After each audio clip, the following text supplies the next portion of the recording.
Shabbat Shalom, everyone. Shabbat Shalom.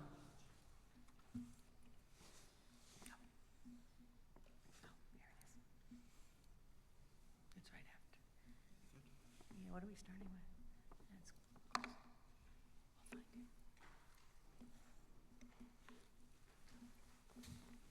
find it. So this week is Parasha Nasso, and I want to ask a general question before we get into the specifics of this week's Parasha. What does it mean to give someone a gift? What does it mean to give someone a gift? Not the action itself, but what's the meaning behind it? Right? We understand we give people gifts for lots of different reasons. But why?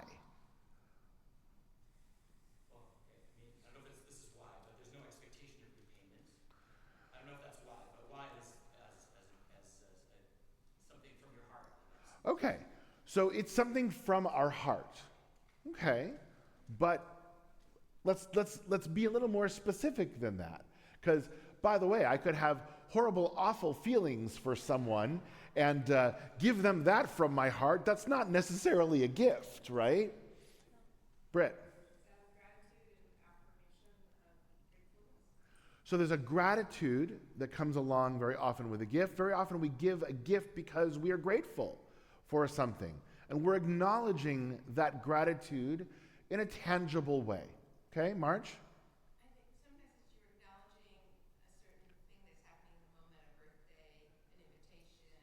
There's a reason for the gift that you want to, that you're saying this is meaningful to me and I'm acknowledging it by giving you something. So it's acknowledging something in particular, maybe a birthday, maybe a graduation. It's a way to sort of show that you've remembered that particular thing and you're acknowledging it. You're giving that gift. Yeah. Yeah, it could be recognizing a relationship, right? It could be not acknowledging a particular thing, but you see something that reminds you of that person, that you know, it kind of moves you to say, I want to do something special. You buy that gift, you give it to that person. It's about the relationship that we have there. Yeah. It could also be, in the way Torah is, it could be part of the Torah commandment. Like we just celebrated the festival of Shavuot, and right there it says, Ish kamatanat yado. And a present is a matana. Mm-hmm. Matan Torah, like was the giving of Torah. But, you know, you're sort of almost commanded to give in some cases in Certainly ritually, right? There's a command aspect to it, which we're going to get into in a different sort of way today, right? Ish kemadnat yado. Everyone who what they can, what moves them, right? They should give that gift. Okay, Milt. It's an expression of good wishes or perhaps apologies to the other. Right. Maybe, right? The proverbial, not so proverbial, you know, dozen roses to say I'm sorry, right? It could be maybe an expression of an apology as well. Ruth?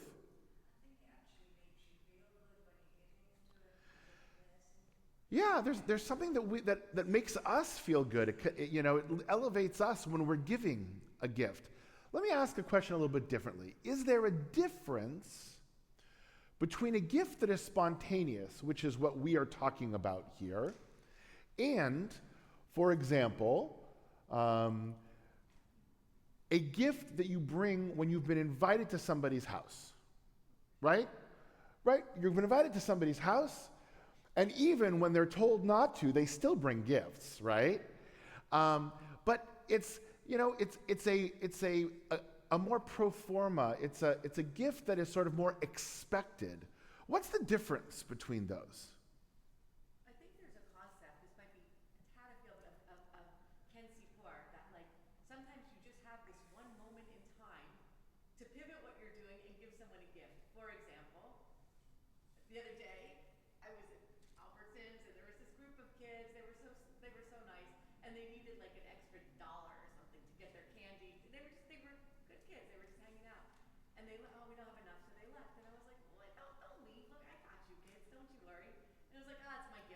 Right. I said, and one day, when you have the opportunity, it was a little conditional. I said, you're going to help someone out when they need a little extra something. So it's like, it has almost like this, you want it to sometimes have this infectious, if it's one of those like. There's a pay it forward sort of aspect to it. That Ken Supor moment. Like I had Yeah. one opportunity to do it. It came, it went by. Again, yes, but again, that's the spontaneous piece to it, which is, but what about the non-spontaneous gifts, Marge? I think it can vary, because I think the feeling of the giving can be the same. You know, you could still feel very connected to that person if it's spontaneous, or very connected to the person if it's planned. Or you can feel an obligation to do something. And so, but I think it could be the same what you do. Yeah. Marge says that the feeling can vary. There could be this sense of, it could be the same, or it could have the sense of obligation. I mean, I'll share with you, I get much more stressed out about the required gifts than the spontaneous ones. Because the spontaneous one, I see it, it connects for me, I move.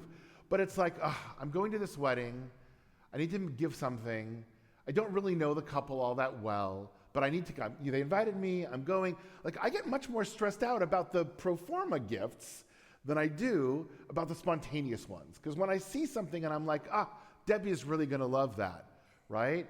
Or, I see this bottle of incredibly hot sauce and I'm like, I'm gonna bring that to Howie because he's really gonna love that, right? So, like, those are easy. Those are easy to do. But some gifts are kind of both.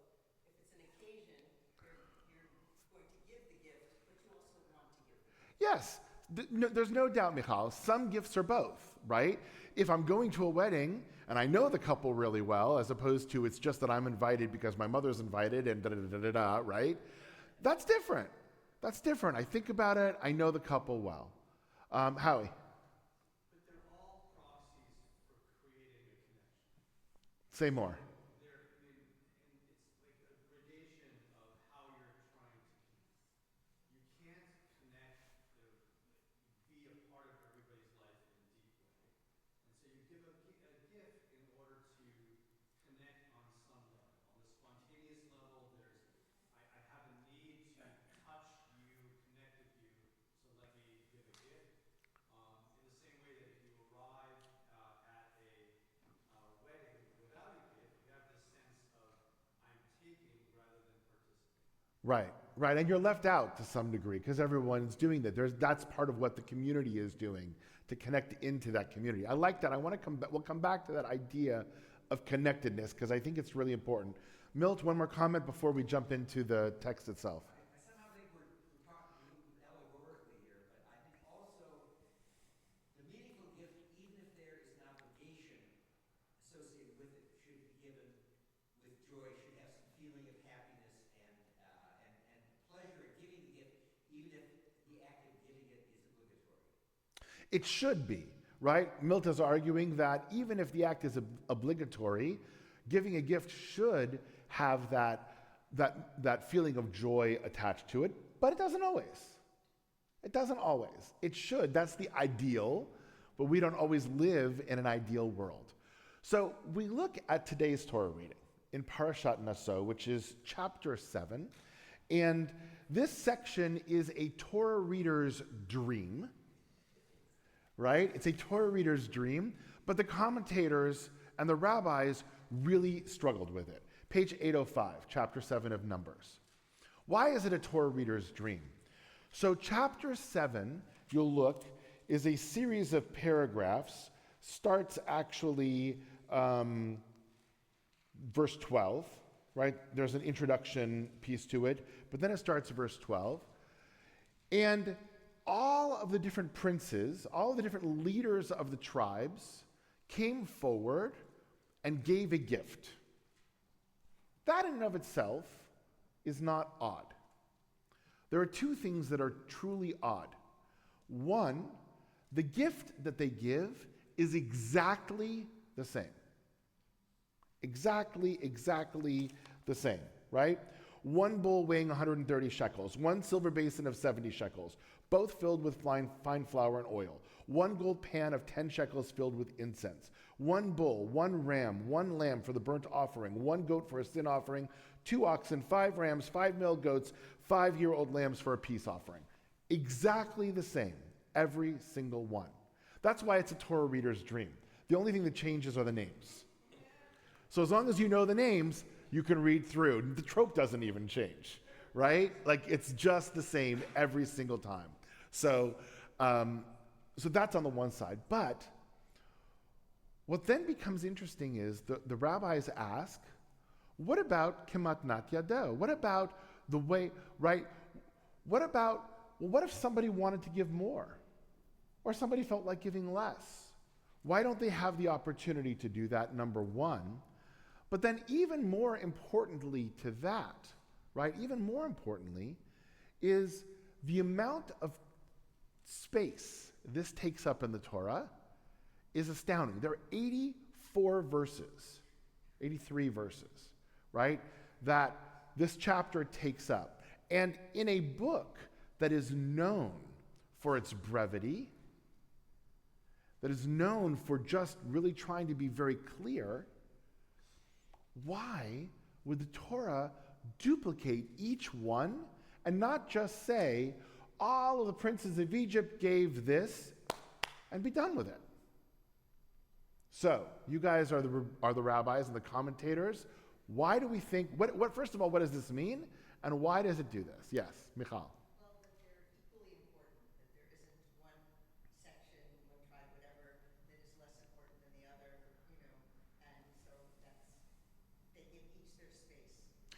So actually, the equally important answers both sides of the question, right? On the one hand, they've given each tribe their space to be able to say, this is important and this is important, and they're all equal.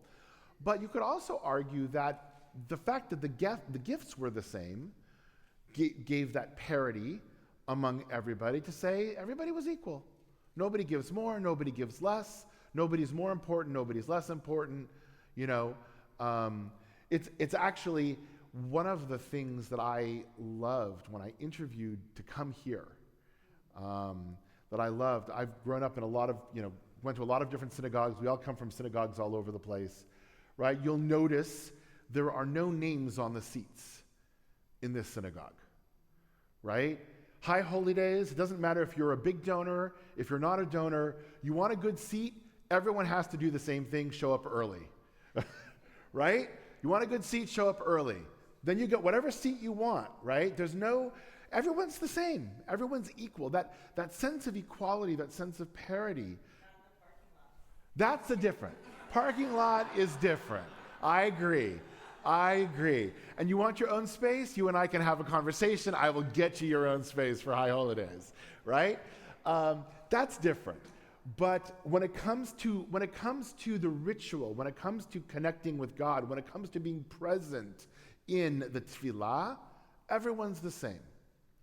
Right? And I think that plays itself out here, that everyone was bringing this offering to God, and they're all equal. They're all equal. So that part I get, but why still say each one of them individually, as opposed to just saying everyone was equal and everyone gave the same? So I'm wondering, does it say anywhere that there was any indication this is what they were supposed to give? Yeah, they were told this is what they were supposed to give. But who told them? Ultimately, Moses, God, Aaron, right? I mean, it came, yeah. But they all had to agree to do that, Yes. right? Because you can be told and then say, I want to give more or less. And I think, to me, the significant piece is that they all agreed to do it. So they're all saying, we want to be represented as equal. We don't want one person to have more value than the other or less. Yeah, they agreed to this, of course, although it's a little difficult to disagree when God says this is what you do, although we certainly have done it quite often in the text, right? But yeah, I mean, this is what it is, right? There has to be a good reason not to. But again, the Torah spends a lot of space, right? A lot of very precious space on going through each one of these. Michael.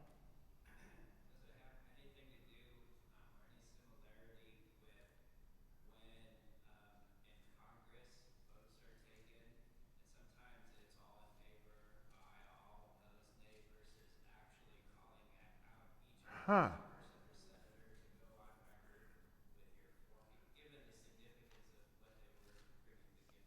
I really like that, Michael. I haven't thought about it in that way before. So I really like that. What Michael said was, is it similar to in Congress? I always like to, let's take a moment of separating between Torah and government for, it's crazy. But okay. In Congress, when some votes are taken, all in favor say aye, and everybody just says aye, right? And all opposed nay, and you can get this sense of, is it going to pass, is it not going to pass? But other votes are, every person has to say for themselves, yay or nay, right? I like that. I think there may be that, right? Each tribe had to come forward, each leadership had to come forward and say, even though we're all sort of doing the same thing here, yes, I, representing my tribe, am stepping forward and saying yay, saying yes. And it goes on record, literally goes on record. We're still reading it, right? We're still reading the record, yeah. I think to think about where and when this was happening was important, because this was during the Chanukah Hamizbeach. This is like when they were dedicating it. And it wasn't like everyone just kind of schlepped in with all their animals and their stuff at the same time. This took place over 12 days. So it was a process, and I think the Torah reading, in a way, it's long, and the trope is the same to show that sort of parity, and I guess a sort of equality, but it's not really, because we just went through this whole thing with the count, and some tribes were smaller than other tribes, and yet they still had to bring the same amount, which almost reminds me of the half shekel. And it's like, it's very similar to the half shekel. bring that half shekel, not more, not less. I don't care if you're a billionaire, and I don't care if you're on the street. This is what you got to do.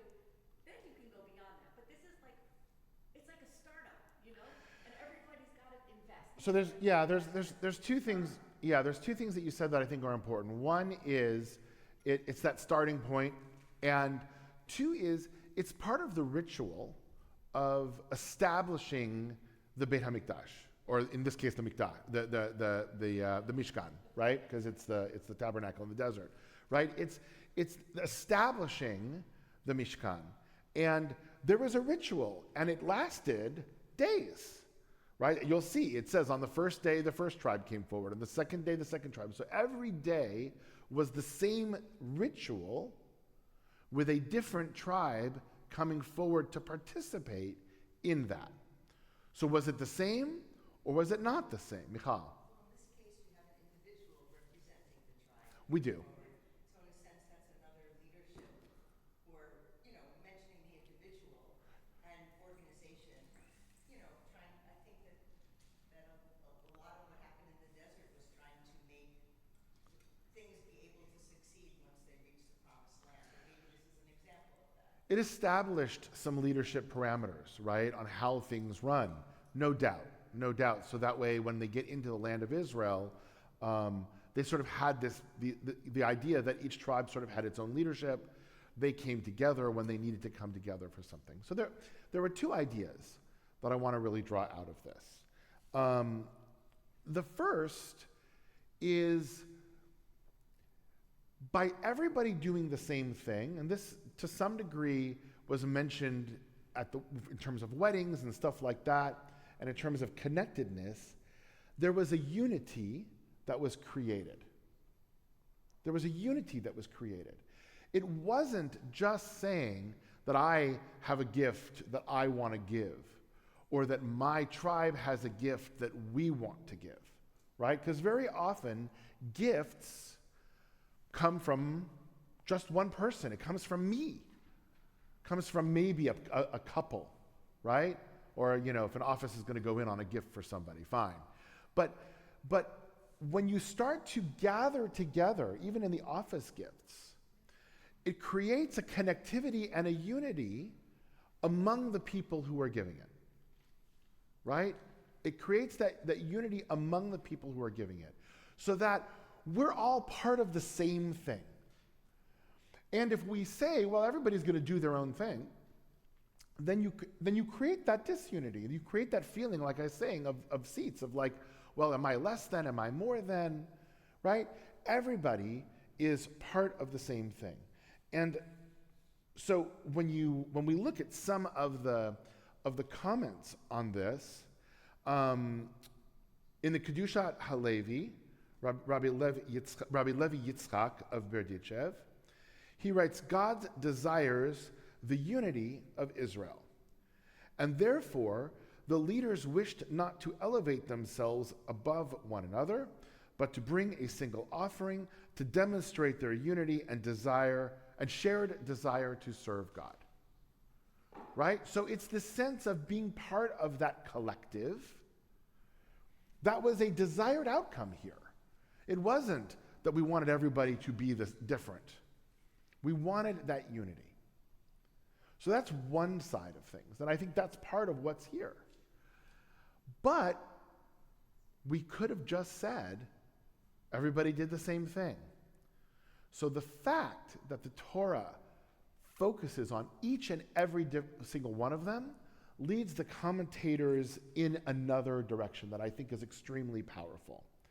And it's this core idea that while each tribal leader brought the same gift, it was different. It was different. And this comes from Rashi, and it comes from Rashi's understanding of it that's picked up in the Midrash, right? That the kavanah, the intention for each of these was different.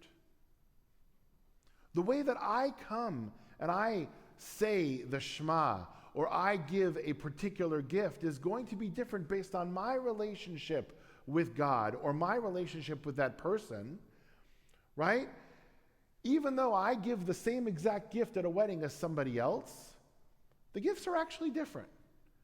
And sometimes at the end of the day, if they're the same exact gift, the wedding couple is going to say, well, we're going to turn one of them.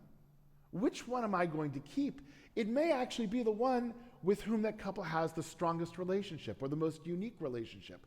Because that relationship, that kavanah, matters, even though the gift was different. And so the rabbis pick up on this. And in the Sfat Emet, right, he writes, the meaning of this is that each one directed his intention according to his own essence and the root of his soul. Therefore, even though the offerings were identical, each one affected a unique spiritual reality. And I think that's a powerful way for us to think about gifts, right? And as I go back and I reread this, it puts me in a different mindset for those more conventional gifts that we're all supposed to give, right? It's why I get so stressed about it to some degree, because I don't want to just go buy a gift. I want it to mean something. I want it to have that personal connection. And so the more we think about it, even though the gift itself may be identical to somebody else, the more that personal connection is there, the more that personal meaning is there, it shifts the nature of the gift. And so as we read through these, and that's why, by the way, the Rashi and the rabbis say every single one was listed, because yes, the items in the gift were the same, but the gift was unique. Every single gift was unique, because every leader stepped forward with a different kavanah, a different connection, bringing everything that their tribe was bringing into this moment, and it made that gift special enough that the Torah says, we're going to honor that. We're going to honor the tribe of Zvulun's gift as different than the tribe of Dan's gift, because they were unique and they were special. Tom? Yeah, I just thought of one other inequality, because you were talking about this, which is the burden of the gifts in each tribe, because there's different numbers of people, different herds of ox and all this stuff. So, if Oprah Winfrey gives $1,000 to charity versus someone who makes minimum wage, it could be a very big, thing for them, a big burden, or it could be nothing. Right. So that too is another difference in It is, right. I mean, when people give to whatever it is, right, oftentimes philanthropists will say, right, give according to your means or give a meaningful gift, right? And what is meaningful to one person may or may not be meaningful to another person. But it's a way to actually infuse meaning into the gift. The challenge is then, in that paradigm, we're actually changing the gift based on the meaning. In this paradigm, which I think is so interesting, the gift stays the same, the meaning changes. Right? That the meaning is what makes it unique. Well, two things. Number one is, when you look at it, I mean, you had a good quality animal, but it wasn't like a huge gift. I mean, it's almost Yeah, none of these were impossible gifts. It almost reminds me of the half shekel, which is like, it's kind of your minimum baseline. You bring a cow, you bring a sheep. I mean, it wasn't like Yeah. bringing a herd. Yeah, this was not actually a burden on any of the tribes. And the other thing I was thinking of is, it's kind of like, but not, this isn't a holy way to say, but it's almost like when a couple registers on Amazon for their gifts, and they need 4 sets of this and 5 sets of this, and then you go on and you see who gave it, and yes, the plates are going to be the set of dishes or whatever, it's going to be the same. And yes, they're asking for a gift. Is it a gift if they're asking? I think in this case it is. And then there's also the free will offering, which is different. So There are different opportunities to give, and there always are, right? In every community, in every synagogue, you want to give to the capital campaign, fine. You want to give to the Kol Nidre appeal, fine. You want to give to the Kiddush fund, fine, right? And you're welcome to anyone who wants to, right? But they're all different, right? So it gives that opportunity for people to give in different ways. But this was different. This was a way to highlight the idea of kavanah, the idea of that personal, the difference between each person giving a gift. And I'll end with a quote on this from the Kotzker Rebbe. He says, "The world thinks that equality means everyone doing the same thing. But true equality is when each person gives of themselves authentically. And that is equally precious, even though it looks as the same as the others." Right? If each of us give from ourselves, if each of us have that personal connection, that is a definition of equality, right? And it wasn't just that the expectation here wasn't just that the items were the same, but that everybody stepped up with their own heart, with their own kavanah, and added that piece to this gift as well, which is why today, as we read through this chapter, we're going to read every single one of them. Well, most of them. I think we get all of them actually today in this week's Parasha. Shabbat Shalom.